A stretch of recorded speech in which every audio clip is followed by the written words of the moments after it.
नमस्कार दोस्तों। काफी लोगों के कमेंट्स आते हैं, सर गरीब क्या करे, बिना पैसे के पैसा कैसे कमाए। बहुत ही अहम प्रश्न है ये। जीवन में दो बातें आपके लिए बहुत दुखदाई होती हैं।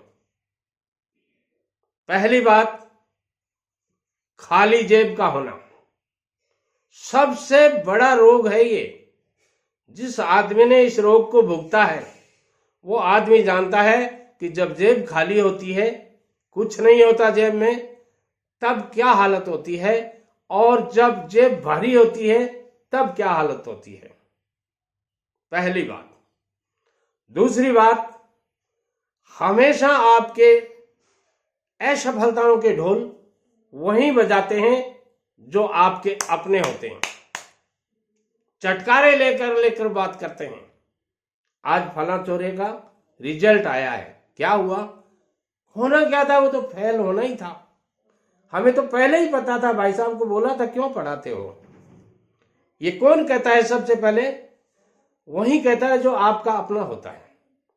दूसरे वाले ये कहेंगे, अरे कोई बात नहीं भाई, फेल हो गया तो क्या हुआ, अब की बार हो जाएगा, आप इतना डिमोटिवेट क्यों करते हो। मगर घर वाले कहते हैं, तुम्हें पता नहीं है कितना पैसा लगाया है मेरे भाई ने। और जब भाई पैसा मांगने जाता है ना कि आज छोरा कंपटीशन का एग्जाम देने जा रहा है कहीं, उसे 2,000 रुपये भाड़े किराए के लिए चाहिए, तब भाई को कहते हैं, हमने पहले ही कहा था ना तुझे, क्यों पढ़ाते हो। अब तेरे पास भाड़ा देने के लिए नहीं है, किराया देने के नहीं है, और पैसे हमारे पास मांगने आ गया। लो, ये अपने हैं, कर लो, क्या करना चाहोगे। ये गरीबों के साथ मोस्टली होता है दोस्तों। देखिए, धनवान की मदद करता है। अपने यहाँ एक कहावत है, बनिया बनिया की मदद करता है, मगर साधारण आदमी की मदद नहीं करता। और जो मदद करते हैं उनकी लोग लेते भी नहीं। मैं तो दावते घर का आदमी हूं। अरे दावते कहाँ हो जब आपके पास परीक्षा के पैसे देने के लिए नहीं है, मगर फिर भी नहीं, मैं तो ऐसा तो नहीं करूंगा। और इस तरीके से आप लोग रह जाते हो। मदद लेना सीखिए।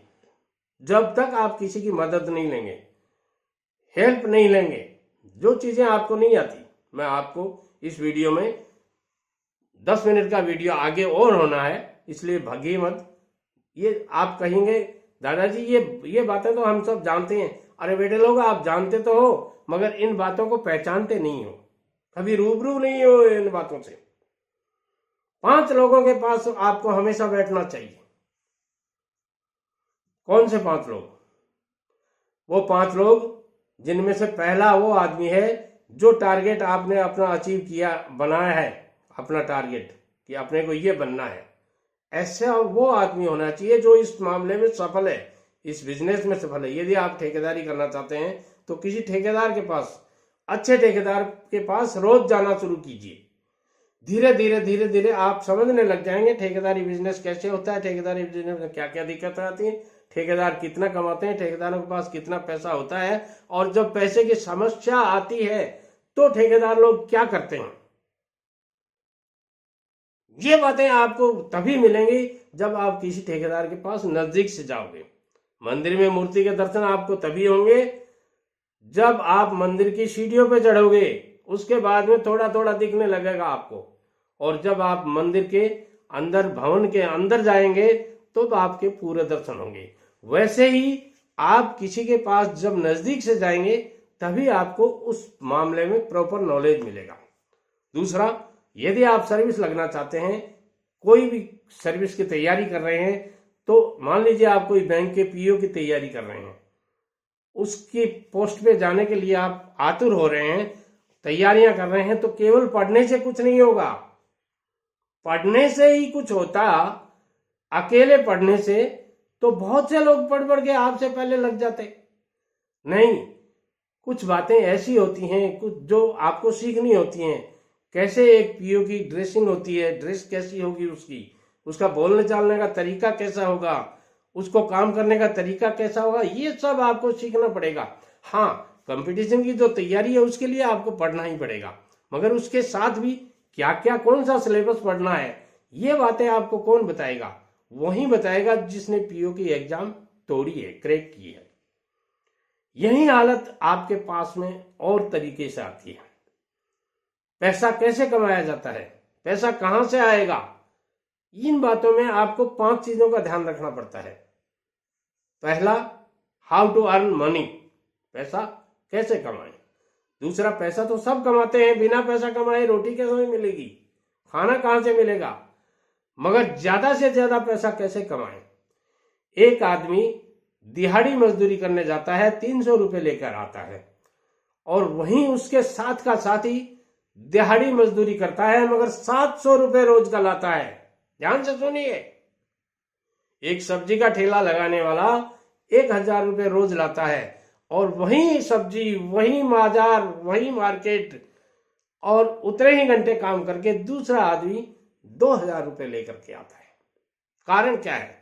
कारण है उसके काम करने का तरीका, उसके बोलने चालने का तरीका, उसके सामान लाने का तरीका। ये सारी बातें, जो अच्छा परचेजर नहीं हो सकता, अच्छा सेलर हो ही नहीं सकता। इसलिए अच्छी परचेजिंग कीजिए। परचेजिंग केवल परचेजिंग से कुछ नहीं होगा, उसको प्रोडक्ट को आपको किस तरह के लिफाफे में डाल करके देना है, ये भी बात उसमें शामिल होती है। छोटी छोटी बातें हर बिजनेस में शामिल होती हैं। तो पैसा कमाना आपके लिए बहुत जरूरी है। अब पैसा कमाने के लिए पहले आपको पैसा कमाने के हुनर सीखने पड़ेंगे, नॉलेज लेना पड़ेगा, और जब आप नॉलेज लेने लग जाओगे, धीरे धीरे आपको उसमें आनंद आने लग जाएगा, तो उसके बाद में आपके पास में पैसों की कोई कमी नहीं रहेगी। बिना पैसे की भी आप एक नहीं सैकड़ों बिजनेस ऐसे हैं जो आप बिना पैसे के शुरू कर सकते हैं। मेरा मतलब है थोड़े पैसे से शुरू कर सकते हैं। जैसे बात करते हैं सब्जी के बिजनेस की। एक बच्चा स्कूल जा रहा था, स्कूल जाते जाते गुरुजी ने कहा आज तुम्हें 10 रुपए तुम्हारी फला फीस के देने हैं। बच्चे ने कहा गुरुजी मेरे पास आज तो नहीं है, मगर मैं आपसे वादा करता हूं कल मैं आपको जरूर ला दूंगा। ध्यान से सुनिए, बड़ी रोचक बात है। गुरुजी ने कहा कल कहां से ला दोगे, मम्मी पापा से मांगे नहीं? बोले नहीं, मम्मी पापा से नहीं मांगूंगा, मगर मैं कल आपको ला दूंगा। शाम को जब छुट्टी हुई, बच्चे की जेब में 2 रुपए थे, केवल 2 रुपए। ध्यान से सुनिए, उसने 2 रुपए निकाले और नींबू जो बेच रहा था, नींबू जिसको बोलते हैं लेमन बेच रहा था, उसको कहा 2 रुपए के कितने नींबू दोगे? तो उसने कहा 2 रुपए के 4 नींबू दूंगा। बोले मैं तो 8 नींबू लूंगा, और वो भी छांट के लूंगा, बोल देना है कि नहीं देना। शाम का वक्त था, उस आदमी ने कहा चलो मैं दे देता हूं, और उसने 8 नींबू ले लिए। 8 नींबू लेके वहीं से उन नींबुओं को अपने जेब में जो रुमाल थी उससे अच्छी तरह से साफ किया, पॉलिश की, और पॉलिश करके थोड़ी दूर आगे जाकर के दूसरे चौराहे पर जाकर के उसी रुमाल में उसने 8 नींबू रख लिए और आवाज देने लग गया कागजी नींबू, कागजी नींबू, जिस भाई को कागजी नींबू चाहिए अभी लीजिए, अभी आए ताजा ताजा। और बेचने का तरीका उसका ऐसा था कि बच्चे की आवाज सुनकर आसपास वाले आ गए, अरे भाई कौन से कागजी नींबू? बोलो ये देखिए। अब जब नींबू को अच्छी तरह से पॉलिश कर देते तो वो थोड़े अच्छे लगने लग जाते हैं। वास्तव में उनको लगा कि हाँ नींबू तो अच्छे हैं। तो बोले कितने के दोगे? बोले 1 रुपए के 2 नींबू। ऐसे करके उसने सारे के सारे नींबू बेच दिए, और दूसरे दिन के लिए वापिस उसी के पास में गया कि इन पैसों से मैं उससे आधी रेट में तुमसे नींबू लेना चाहता हूं। उसने कहा बेच आए? बोले नहीं, मैंने मेरे तरीके से काम में ले लिया उनको, अब बोल देना है कि शाम का टाइम था। उसने सोचा कि चलो दे देते हैं, और वो दे दिए। वहीं दूसरे दिन सुबह जल्दी आ गया स्कूल जाने के लिए, और वो नींबू उसी तरीके से उसने बेच दिए, और बिना पैसे के उस आदमी ने, यानी केवल 2 रुपए थे, गुरुजी को जाके फीस के पैसे जमा करवा दिए। और बाद में उसको इतना चस्का लगा कि वो सुबह और शाम, ध्यान से सुनिए, दोनों टाइम वही नींबू बेचने लग गया, और धीरे धीरे उसने अपना एक पार्ट टाइम जॉब कर लिया। और जब तक उसने बीए पास किया तब तक तो वो लाखों रुपए कमा चुका था। आप भी ऐसा कोई भी बिजनेस, जो बिजनेस आपके सड़क के ऊपर देखिए हजारों टाइप के बिजनेस मिलते हैं आपको। आप केवल यूट्यूब पे तलाश करते हो। मैं कहता हूं यूट्यूब से नहीं, आप घर से जो ही निकलते हो, जब आप बेरोजगार होते हो, घर के बाहर जो ही निकलते हो किसी काम से, तो तलाश करते रहिए कि कौन सा आदमी क्या बिजनेस कर रहा है और उस बिजनेस को अपन कैसे कर सकते हैं। थोड़े से पैसे से शुरू कीजिए। सारे करोड़पति नहीं होते दोस्तों, बहुत से ऐसे लोग जिनके पास थोड़ा पैसा होता है वो थोड़े से शुरू करते हैं, और थोड़े से शुरू करने वाले आदमी ही हमेशा आखिर में जाके अरबपति बनते हैं।